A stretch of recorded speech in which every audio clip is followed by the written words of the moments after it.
Hi friends, I hope you can hear me. I'm out in a park now and I'm recording this because I finally found some time to get back onto my channel and make a short video. So today I want to talk about a very beautiful uh, legendary story, okay?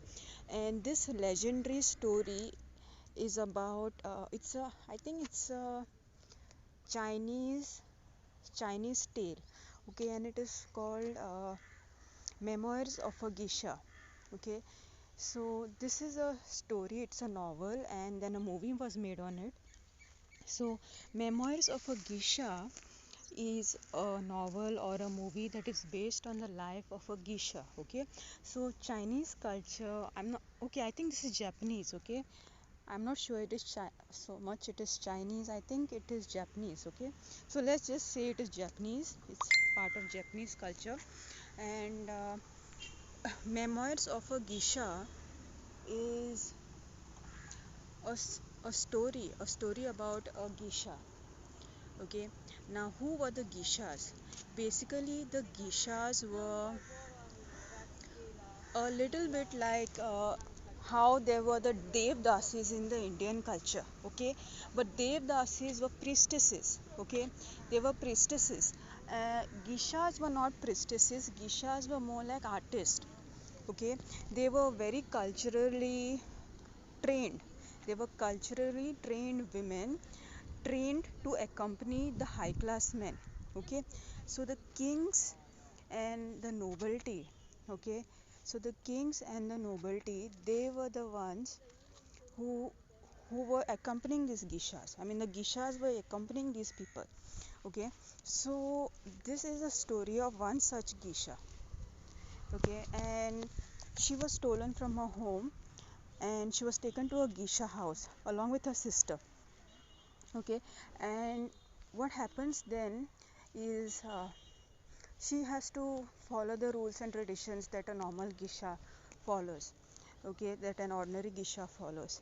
But in her childhood she met this young man, okay, she meets this young man, and she falls in love with him, okay. She has a liking for him, she has an attraction for him, because I don't know whether this is a twin flame story or this is a soulmate story, but let's just suppose it was her twin flame. Let's just suppose it was her twin flame, because twin flames meet in every lifetime and they have to clear out karma with each other.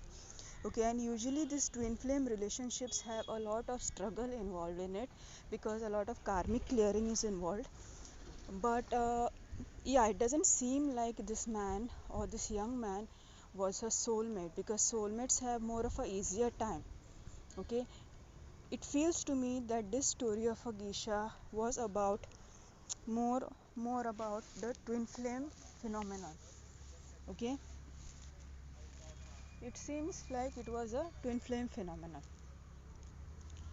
So this girl, when she's taken to the, okay, I'm going to recite the story to you in short, okay. Memoirs of a Geisha. You all can watch the movie. I think it is available free on YouTube, or just you can rent the movie, download it. Okay, it has won an Oscar, I think.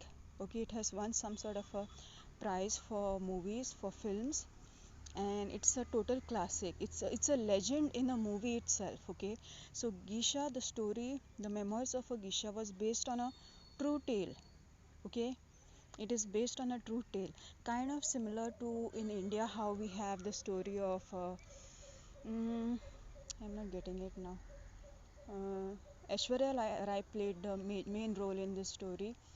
It was about a very beautiful girl who was actually a prostitute, and the whole story is based upon her life. Okay, it's not the latest movie that is released. Okay, uh, regarding this lady who was a prostitute from Mumbai. It is not regarding that movie. This is a old Hindi movie I'm talking about, the role of which was played by Aishwarya Rai. Okay, so this movie is similar to the Memoirs of Geisha.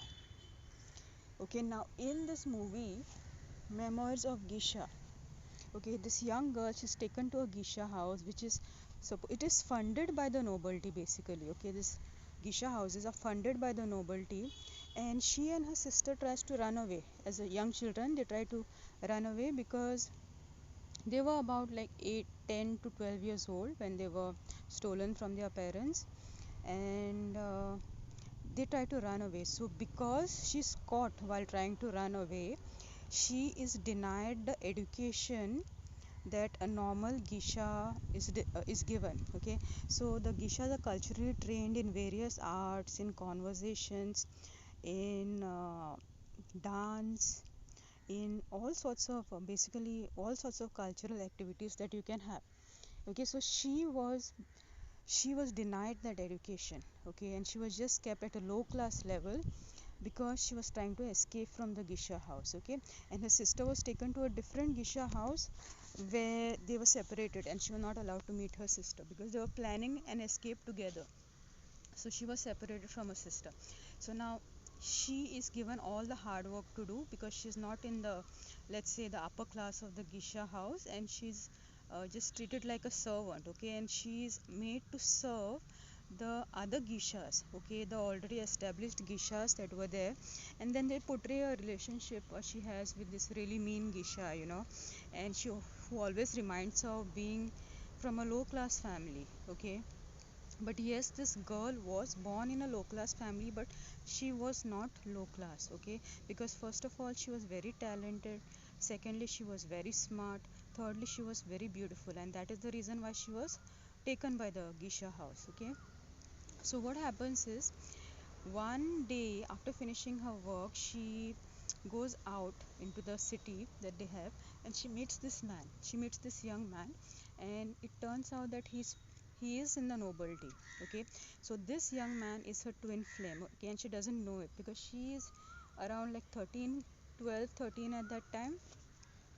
So what this young man does is, without her knowledge, he commissions another geisha from a different geisha house who's more prominent than the geisha house where she is living in, to take her and train her, because he sees her beauty, he sees her talent. Okay, because some people just have that knack of looking at someone and telling that person's potential. Okay, so this man has that talent, and he has a liking for this little girl because twin flames recognize each other. Okay, the moment they meet, and another okay, I think this was in this movie, it was her twin flame because there was an age difference between them. So I think she was around 13, 12, 13, and this man was in his 20s. Okay, so twin flames are like that, they have an age difference between them and they recognize each other instantly. So this man, without telling her, commissions another geisha to train her. So she's taken from this geisha house into a different geisha house, and she's trained in the best way possible, and she turns out to be a really wonderful geisha, beautiful geisha, talented. And then they show all the performances and stuff like that. Okay, so just fast forwarding the story, uh, there comes a time when she meets this man again. Okay, when she grows up, when she turns into a beautiful geisha, and they have the performances that they do, the cultural performances that they do, and the introduction. Okay, the a new geisha is introduced to the world. So they have that ceremony, and she meets this person, and yes, of course, they fall in love with each other, and that is the time that he tells her that he was the one who has shifted her into the new geisha house. Okay, and he was the one who trained her and stuff like that, and so they are very happy to meet, and all this happens. But somebody is jealous of their love. There is another geisha in that same house who is jealous of their love. Because, and why is she jealous? She's jealous because geishas, according to their rule, they are not supposed to, like, they are usually believed that they don't get the man that they love. Okay, they usually have to just be with any nobility who wants to be with them. So it's like a particular nobility will fund that particular geisha, and then that geisha had to be with that nobility. So the geishas had no say in which nobleman they choose. The nobleman would choose her. Okay, so that is how it would be, and the head of the geisha house would be, like, in control of which geisha will be with which nobleman. Okay, and that was usually based on his status and how much funding he can give to the geisha house. So this man who was her twin flame did his best did his best to get her from this geisha house, okay, because of course he wanted to be with her. But his best friend, okay, when they were in the war scenario, his best friend had saved his life, and his best friend had a liking for this geisha, okay, and so he had to choose between the friend who saved his life and the love of his life, his twin flame. So when he realized that his friend really likes her, he started taking his steps back, and he wanted his friend to have what he loves. So he wanted his friend to have his love, but and he decided to sacrifice his love in order to return the favor of literally his life, because in the war, when they were serving in the war, his friend had saved his life. Okay, so then this Geisha, I'm not getting her name, I'm not remembering her name right now, but it's she has a beautiful name in the movie. This lady, this woman, she thinks that her twin flame betrayed her. Okay, she does not know that the reason he's taking his steps back is because of his friend had saved his life. So she takes it as a sort of a betrayal. Okay, and then finally, fast forward the story, there is a war, and her twin flame is nowhere to be found, and or like the whole Japanese geisha houses and all are taken over by the American soldiers, and then they show all these American soldiers coming into the Japanese lands, and then they show how the geisha houses turn into this prostitution dens, basically, because the Western culture totally suppresses the Japanese culture. Now they rule the place basically, so they rule it in the Western American fashion, right? So they don't care for the Chinese culture. In fact, they intentionally try to destroy the uh, Japanese identity, not Chinese, sorry, the Japanese identity. The geisha culture is basically destroyed by the American people, and it just turns the whole cultural geisha phenomenon, okay, the geisha aspect of their culture into just this prostitution den. Okay, so all that is shown in the movie, but these people, they escape that, okay, they escape that, and they go because they had the funding of the Japanese nobility. Okay, so with the help of that funding and those contacts that they have, they escape to a different place. Okay, a place that is kind of secluded, isolated, and the American soldiers are not aware of this place. Okay, so now since she's living in a very secluded place, okay, it's very very difficult for her to get the information about the outside world, okay, and what is happening in the mainstream Japanese uh, cities, okay, and she has no news about her twin flame. She does not know whether he's alive or he's dead in the war, or but then one person comes and he gives her the news, okay, he gives her the news that your twin flame, this person so and so, he's alive, but he's completely financially down, okay, because the war took away all his estates, and he was in a really broken place financially. But being a divine masculine, he builds himself up very fast, okay, because divine masculines, they have this trait, they build themselves up very fast, okay, and this happens with the divine feminines also. After they balance their masculine, after they balance their masculine energies, they are required to hold strong grounding energies, and they rise up very fast because their Pingla Nadi blockage is clear. Especially if you are ascended twin flame, your Pingla Nadi blockage is clear, and then you are able to balance your masculine, and you are good with the material side of life, basically, you can say, you know how to deal with that side of life. And yeah, so this is what happens. And okay, now I want to come to the important part of the video, okay, which we call the surrender stage, okay. So at this stage, the geisha, starts she accepts that he's probably not, either not alive, or even if he's alive, for the sake of his friend, he has betrayed her. And she kind of totally surrenders her twin flame love, and her focus is just on her work, on her, she trains herself once again as a geisha, because at that time she has a very important choice to make, okay. she has to decide whether she'll go back to the city and just live like a prostitute, okay, or whether she will train back, okay, whether she will train back in her own Geisha culture and keep the Geisha tradition alive, okay. So being so wounded of having, like, being in the pain of losing her twin flame, that pain of betrayal, anybody at this point would have chosen the other option, because her whole dream was broken. She wholly dream was to be with her twin flame, and now he had betrayed her, right? Or he was dead in the war. So her heart was completely broken. She was completely broken, and she could have totally chosen to live like a prostitute and just kind of give up on her life. But she did not choose that. She chose to balance her masculine energy. And what did she do? She chose to rebuild the Geisha tradition. Okay, she made a decision that I'm going to train back into I'm going to practice all the Geisha practices. I'm going to train myself. I'm going to keep the Geisha culture alive, even though there was a danger to that practice.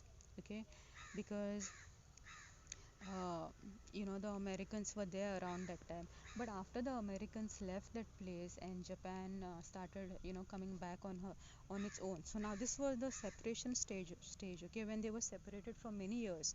Okay, so that was the war situation when the Americans were there. So it took some years, no, for Japanese to take over, okay, and rebuild their culture, rebuild their country again. So this was the separation stage, and during that time, she was continuously balancing her masculine energy. Okay, even after having surrendered, okay, she had no hope of being with her twin anymore. She had thought that her twin had betrayed her, and she was not attached to the external twin at all. She was only attached to her culture, to her career, I mean her art, and to her goals. So basically she was balancing her masculine aspect. She could have chosen to polarize in the feminine energy by living the life of a Geisha, who, like, a prostitute come Geisha, like, Geisha who's not a Geisha, who's actually just a prostitute. So she could have chosen that. She did not. She chose to balance her masculine energy. And there was a saying in the Geisha house that the Geisha will never get the man that she loves. She has to just be with any noble man who kind of likes her. Okay, so that curse of not being able to marry your true love, okay, these are the ancestral curses. These are the ancestral curses. Okay, so many times we see the parents are against and this and that. Sometimes, many times, in fact, the parents are right. Okay, I'm not against the parents are right.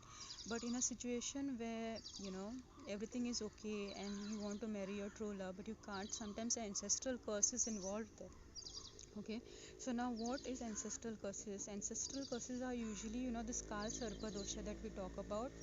Okay, so Kal Sarpa dosha is a situation where your masculine energy is polarized or your feminine energy is polarized. They are not balanced. Okay, so now in this situation, the Geishas, like, she was born as a Geisha. I mean, she had to live the life of a Geisha because of the imbalance in her energies. Okay, and she had the curse of not being able to marry her true love because of her inner imbalance of the masculine energy. So if her masculine energy were to be balanced, okay, then she would be able to marry her true love, and that is exactly what happens in the movie at the end. So she works for many years together on building up herself, rebuilding the Geisha culture, and she does not depend on a man. Okay, she doesn't depend on a man. She does as much as she can on her own. And but then finally a time comes, but because the head of the Geishas, she says that you have to choose a noble man. Okay, you have to choose a noble man. So she finally agrees out of pressure, but by that time she had already balanced her masculine a lot, and so she thinks that now her twin's friend is the one who will choose her. Okay, but destiny and fate has something different in plan, because she has actually changed her destiny by balancing her masculine. And the last part of the movie is they show where she waits for the nobleman and she actually meets her twin. Okay, so actually it's the twin who chooses her, and then he explains everything that happened during the separation stage. Okay, where he was in the war and he was in the war situation, and how he rebuilt himself after being financially broke, and how, he negotiated with his friend, and his friend after realized his friend didn't know that this Gisha was his love. So the moment his friend came to know that, he just moved away. Okay, he just left the country or something like that. And yeah, so then these twin flames were reunited. Okay, but again she did not live as his wife. Okay, she could not live as his wife, she had to live as a Gisha. Okay, because probably her energy was not that balanced. See, I was telling you about, she was balancing her DM, she was balancing her masculine energy, but then a situation came where she had to kind of surrender, and to the head of the Gisha, her authority figure, this lady who was on top of her, and she had to choose a nobility. I mean, a nobility was choosing her. All right. So then this is how the story ends. She finds her twin flame, but she has to live as a Geisha. Okay, she cannot live as his wife. Okay, so now that is the story. Because so this was obviously not their final lifetime. Okay, this was a lifetime in which much of the masculines as well as the feminines, the karma was cleared, but it was not a stage where what we call ascension, and it is not a stage where kind of we as a group, as a community are working. Okay, because the today's twin flame community works on the ascension teachings. Okay, at that time these teachings were not available. Okay, so she did the best that she could, and at least she could be his Gisha, at least she could be in the company of her twin, at least she could be in the physical union with her twin.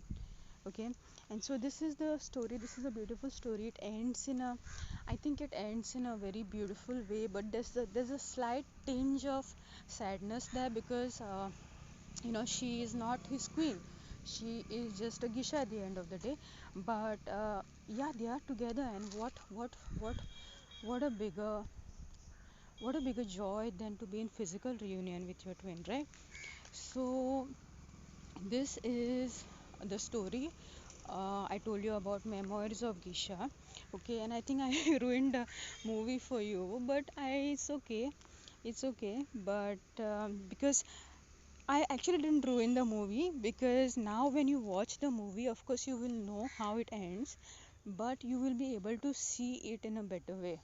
Okay, you'll be able to see it in a new way. You'll be able to understand all the twin flame dynamics that are happening there. Okay, so yeah, this is one of the stories of a twin flame. There are many stories like that, and Memoirs of a Gisha is one of a twin flame story, I believe.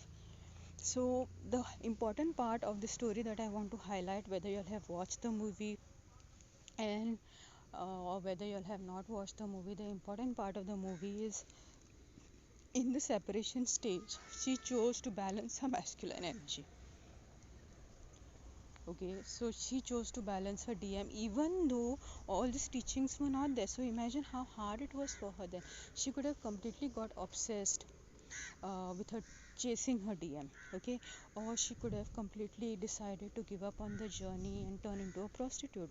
This self hate, being in that vicious cycle of self hate and pain, and recreating that, because pain can also be addictive.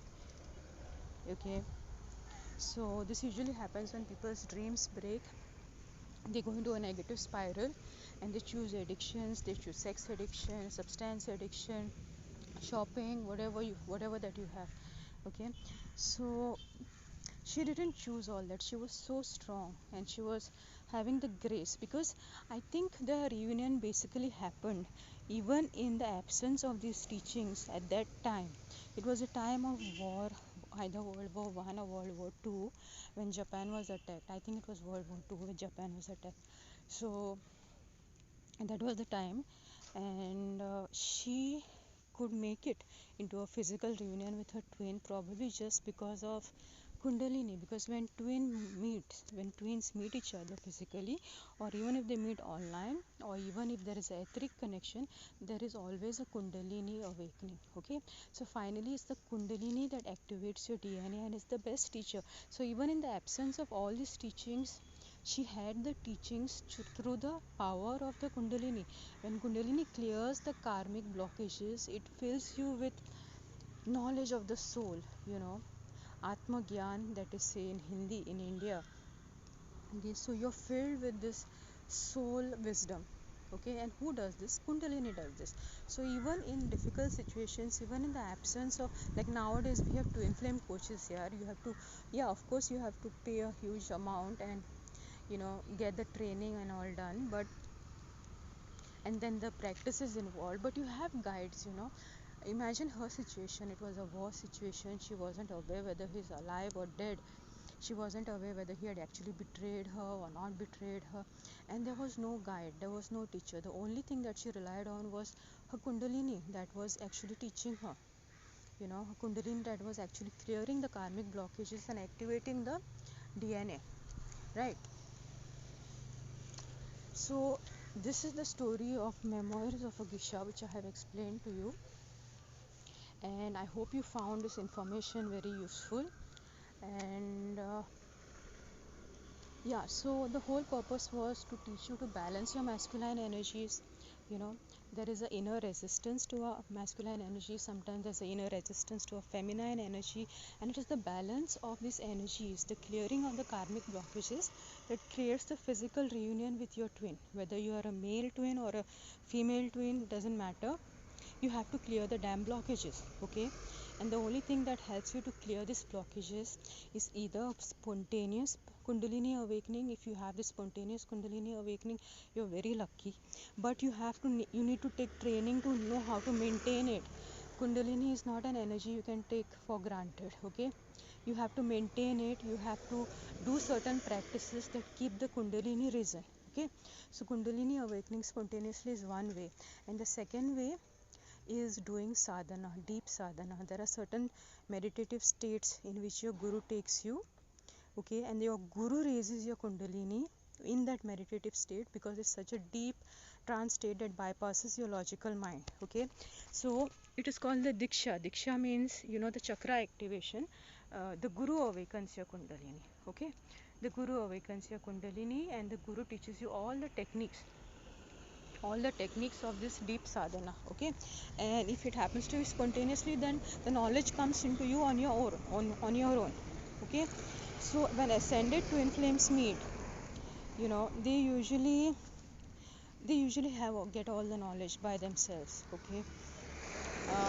All the knowledge comes to them, uh, but in most cases people need help, people need guidance, okay? So it is never a wrong thing to take the guidance,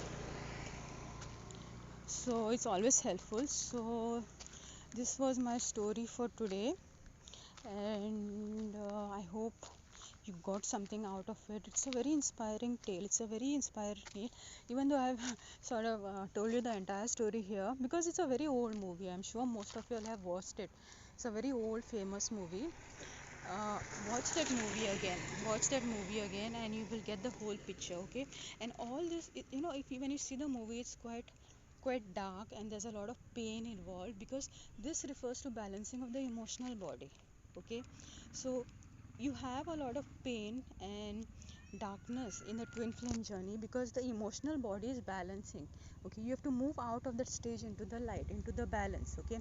So when the mental emotional body balances, that is the time that you don't have all this melancholy energy in your field, okay? You basically understand that life is a drama, and you clearly understand how you create your reality, okay? So all that pain and all that heavy energy kind of dissolves and goes away, and then you begin to see the sad part of the movie in a different, enlightened perspective, okay? You see the movie in a enlightened perspective. You don't really get, like, there are some people who, when they watch the movie, they get drawn into the emotions, okay? So you begin to see the sad emotions and the happy emotions as a witness who's totally self-aware as a creator. So if a terrible situation happens, and you know that you are responsible for it, and how you created it, and you begin to take your power back, then how will you feel sad? The whole sadness itself is gone out from your life. There's no emotional imbalance,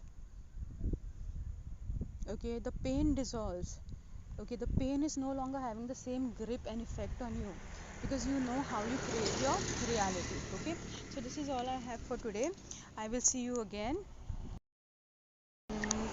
Have a lovely week.